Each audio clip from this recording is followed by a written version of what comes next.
네. 그래서 이번 강의는 제가 이제 앞서서 설명해 드렸던 것처럼 한번 오류가 생겨서 문제를 뎁스 있게 보고 한번 리비전까지 했는데, 리비전하고 나서 문제를 이제 보니까 너무 파일들이 방대하게 많고 지저분하고, 그래서 처음부터 다시 시작하는 게 이 해결 방법의 두 번째입니다. 그래서 틀렸을 때 대처하는 게 되게 좀 까다롭고 귀찮다라는 거고요. 이제 일단은 제가 여기서 말씀을 좀 몇 가지 드려 보도록 하겠습니다. 그래서 앞서 우리 보셨던 것처럼 파일들이 이미 굉장히 이제 많아졌습니다.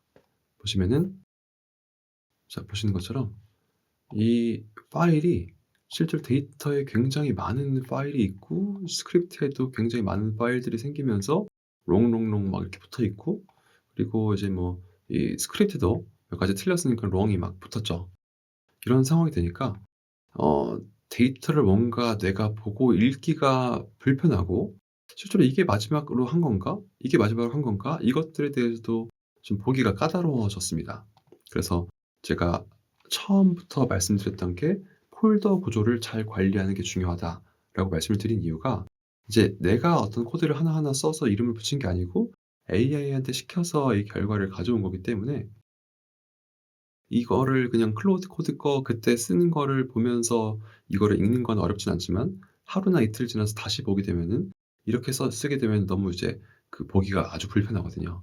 때문에 적절한 폴더 구조와 이 파일의 참조에 대해서 이렇게 마크업 파일로 뭔가 만들어 놓고, 내가 어디를 참조해서 이 내용을 썼는지에 대해서도 다 쓰게 하는 게 중요하다고 말씀을 드린 건데, 그것처럼 제가 이거를 한번 해 놓고 뭔가 실수를 해서 몇 번 또 수정을 하고 그다음에 시작을 하려니까, 이렇게 조금 '아 이거를 다시 수정을 해서 하나하나 지난번에 틀렸던 거를 수정해 나가는 것보다는 새로 시작하는 게 낫겠다.'라는 생각이 들었습니다. 그래서 새로 시작을 하려고 하는 건데, 그때 두 가지 방법이 있습니다. 이전에 있는 컨텍스트를 싹 빼고 처음부터 이제 우리가 파일을 하나 주고 그다음에 "이렇게 이렇게 고쳐 봐." 해서 내가 이 내용을 전부 다 써 주고 이렇게 실행을 할 것인가, 아니면 과거의 이런 실패를 이제 뭐랄까요? 이 다시 교과서로 삼아서 이 내용들에 대해서 다시 한번 리뷰를 하고 이게 행동으로 옮기게 될까를 고민을 했는데, 뭐 둘 다 가능합니다.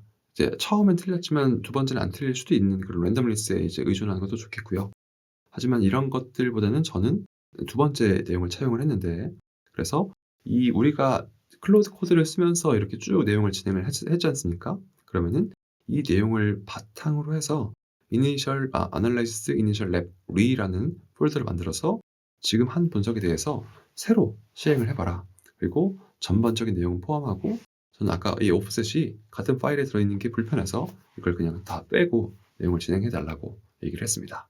그래서 그 결과가 이제 나와 있는 거고, 이렇게 보면은 그래서 결론을 잘 얻었습니다.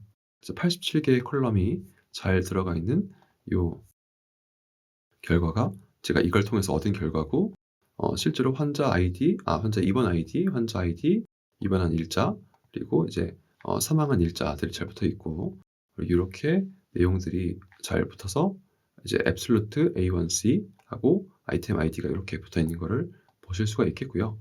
그래서 제가 의도한 대로 잘 내용들이 나와 있고, 개수도 보시면은 제가 처음에 포함하려고 했던 이 87 개일 텐데, 네. 87개 데이터가 잘 들어와 있는 것을 볼 수 있겠고요. 두 번째로는 이제 랩 머지드인데, 제가 아까 똑같은 컬럼인데 같은 의미인데 그게 이제 아이템 번호가 달라서 그럴 수 있다고 말씀을 드렸는데, 그런 것들을 잘 이제 합쳤더니 요렇게 나왔다라는 내용들이 이제 보실 수 있습니다. 그래서 요렇게 지금 보면은 여기 보면 merged라고 해서 이런 것들이 합쳐져 있다, 이런 거를 보실 수 있겠고요. 어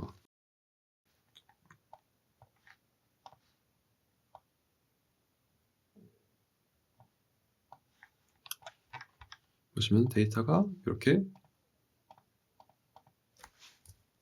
멀지드가 안 나오네요. 이렇게 멀지드가 나오는 게 볼 수 있습니다. 그래서 몇 개의 데이터는 합쳐진 컬럼도 있다. 이렇게 해서 데이터를 한번 보여드렸고요. 그래서 이렇게 잘 완성을 했고, 그 내용도 여기 이렇게 어떠어떠 항목들은 어떻게 병합을 했다, 이런 내용들이 써져 있습니다. 그래서 이런 내용이 실제로 데이터를 보면 맞닥뜨리는 일들인데, 그것도 AI와 잘 활용을 해서 이제 처리할 수 있겠고요. 여기서부터는 그냥 이제 전반적인 얘기를 좀 드리고 싶습니다.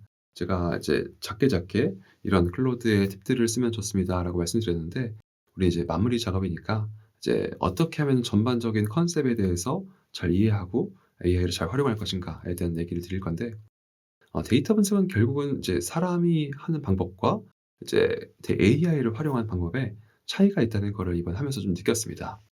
즉 과거에는 사람이 궁금하면은 이제 도메인 내용과 이제 일반적인 내용에 대해서는 인터넷 서칭을 하고, 그다음에 코드를 작성을 했고, 로직, 결과, 시각화까지 전부 다 사람이 작성을 했었죠.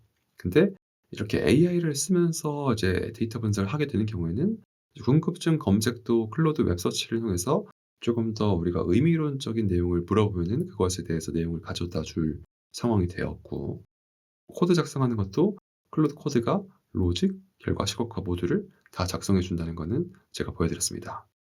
새로 알게 된 사실, 내용에 대해서는 이제 뭐 예를 들어서 인터넷이나 이런 걸 검색을 하다가, 혹은 자료를 내가 하나씩 뒤져보다 보니까 '아 이 자료에는 이런 특성이 있겠구나.'라는 거를 보고 내재화하고, 이 일을 바탕으로 해서 새로운 코드를 쓰는 게 과거에 사람이 했던 일이었고, 요 과정이 그냥 세 줄로 써져 있지만 진짜 정말 너무 힘들고 이제 오래 걸리는 작업이었습니다.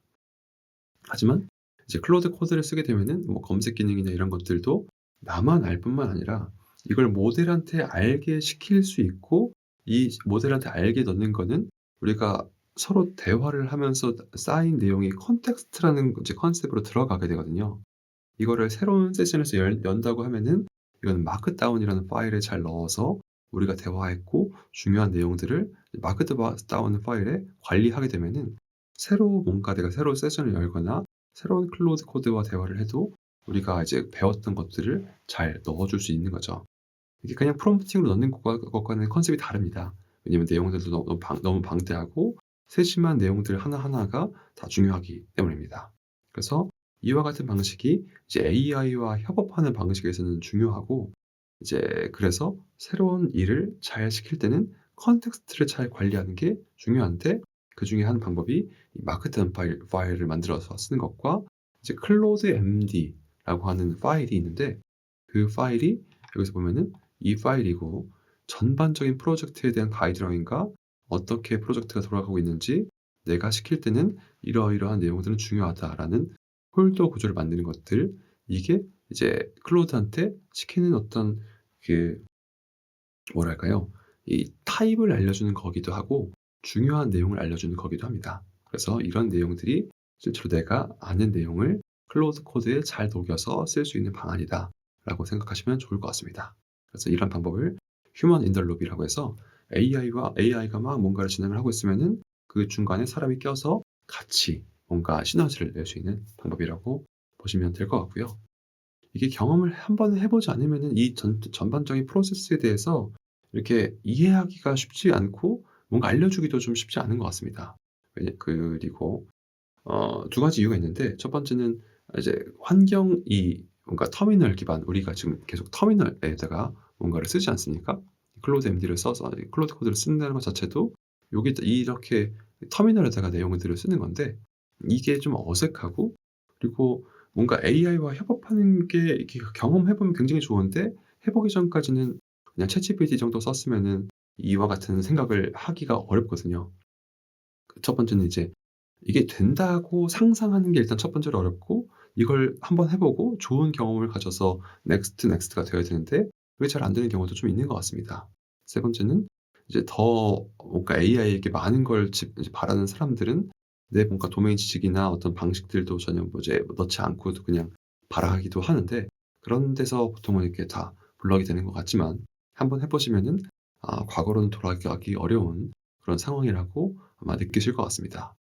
그래서 제가 말씀을 드리고 싶은 거는, 이번 강의를 통해서 도메인 지식과 사람의 방식이 있는 사람들에게 AI로 이런 일하는 방식들을 변화하는 거를 소개를 드린다고 이제 이해해 주시면 좋을 것 같고, 각자 자신의 일하는 방식을 AI에게 잘 위임해 보는 경험을 해 보시는 게 좋을 것 같습니다. 그러면은 정말로 생산성 향상이 굉장히 크게 되니까 한번 이제 해 보시라라는 거고요.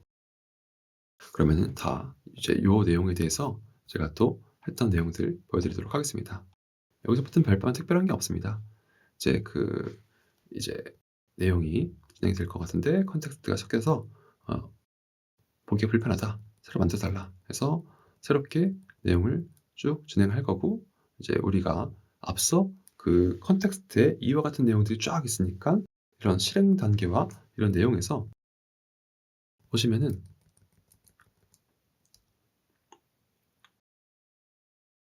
그 꽤 내용이 어떤 파일들 폴더 구조를 갖고 실행 단계를 가질 건지가 굉장히 뭔가 자세하게 나와 있습니다. 왜냐면 우리가 한번 실패를 했고 실패한 내용이 이제 컨텍스트와 이제 마크다운 파일에 잘 섞여 있기 때문입니다. 그래서 그걸 바탕으로 해서 내용을 진행을 했고 이제 폴더와 이런 파일들이 잘 만들어지는 것을 볼 수 있고요. 왼쪽은 제가 코덱스 한다고 잠깐 썼던 건데 이거는 중요하지 않아서 넘어가도록 하겠습니다. 그래서 이제 앞으로 이와 같은 이제 비슷한 게 많이 나올 겁니다. 제미나이도 코드가 있고 코덱스라고, 이거 왼쪽에서 보이는 이거는 오픈 AI 건데 최근에 코덱스도 업데이트가 되면서 성능이 많이 올라왔거든요. 그래서 이와 같은 컨셉의 일들이 더 많아질 수 있을 거다. 그리고 더 이게 잘 될 거다라고 기대하시면 좋을 것 같습니다. 그렇고 오른쪽에서는 제가 이제 하라고 하는 일들을 열심히 잘 하고 있는 모습이고요. 그래서 보시면 여기 지금 15분째 똑같은 작업하고 있습니다. 내용들이 잘 진행이 되어서 나오고 있고 결론을 얻어서 이렇게 리드미까지 받았고요. 이 결과를 보게 되면은 이제 여기 이니셜 넷 말고 리드미에 이런 내용이 잘 실려 있습니다. 그래서 이 미믹 데이터 초기 혈액 검사 데이터에 대한 데이터 분석이고, 어떻게 했는지 목표 1, 아이템 아이디별 개별 처리 중복 라벨 문제, 데이터 가용성 및 활용 방안 제시, 이렇게 해서 내용들이 쭉 써져 있습니다. 이 내용들은 전부 다 GitHub나 이런 데 올라가 있으니까 한번 보시면 될 것 같고, 제가 했던 아이템 기반 처리, 시간 윈도우 적용해서 데이터를 깔끔하게 가져오는 것들에 대해서 여기서 잘 정리가 되는 것을 볼 수 있고, 아까 우리가 파일은 확인을 했고요. 그래서 주요 발견 사항에 대해서도 우리가 이제 보고자 했던 내용들, 이제 넣고자 했던 내용들이 잘 나오는 것을 볼 수 있습니다. 그래서 여기 제가 가져왔던 거고, 안전하게 병합이 가능한 것들, 한쪽 아이템 아이디에만 데이터가 다 있고 다른 쪽 완전히 비어 있는 경우에는 그냥 그 컬럼들은 이제 버리고 활성 아이디로 이제 병합을 했다. 그리고 이제 이런 것처럼 두 아이템에 모두 데이터가 있어서 값 손실의 위험이 있는 경우는 이제 둘 다 데이터가 있는데 하나는 27%가 있고 하나는 1% 정도가 있는 그런 것들이 있다. 그래서 이런 것들을 어떻게 처리했는지에 대해서도 내용이 써져 있고, 그 병합 전 파일이 이름이 뭐고 병합 후 파일이 이름이 뭔지 이런 것들도 다 이렇게 써놨습니다. 그래서 데이터들이 이렇게 좀 잘 정돈되어서 들어가는 걸 볼 수 있고, 그 외에 미싱 밸류들 우리가 이제 그전에도 여러 번 이렇게 보지 않았습니까? 어떻게 처리했는지. 그래서 빈 값들은 어떻게 처리했는지도 나오고, 제가 뭔가 이제 진행하기 전에 어떤 용어가 나오고 뒤에서 뭔가 이렇게 그 커버리지가 어떻게 비교가 되는지를 하려면은 그때 항상 제가 정의를 쓰라고 제가 컨텍스트에 넣었는데, 커버리지 정의는 이렇게 정의가 된다. 즉 입원할 때 검사의 커버리지가 있는데 전체 입원 수 중에서 1개 이상 검사 데이터가 있는 입원 수는 우리가 커버리지라는 컨셉으로 잡겠다라고 제가 이제 원했던 그런 방식대로 이제 써주고 있고, 검사 항목별 커버리지는 전체 입원수 중에서 해당 검사가 측정된 입원수가 몇 개인지 해서 입원별로 검사 커버리지, 검사 항목별로 커버리지가 나와서 우리가 미싱 밸류를 잘 볼 수 있게 하는 내용들이 이렇게 잘 써지고, 입원별 검사 커버리지가 어떻게 이제 머지를 했을 때와 안 했을 때 내용들이 나오고, 그리고 이제 그 검사별 개선율도 이렇게 나온다라는 내용들을 보실 수 있을 것 같습니다. 그리고 데이터가 이쪽에 데이 0에 제일 많았고, 데이 마이너스 1에서 가져온 데이터는 이만큼, 데이 플러스 1에서 가져온 데이터는 이만큼 해서 항목별로 달랐다. 이런 우리가 앞서 정리했던 내용들이 잘 나오는 거죠.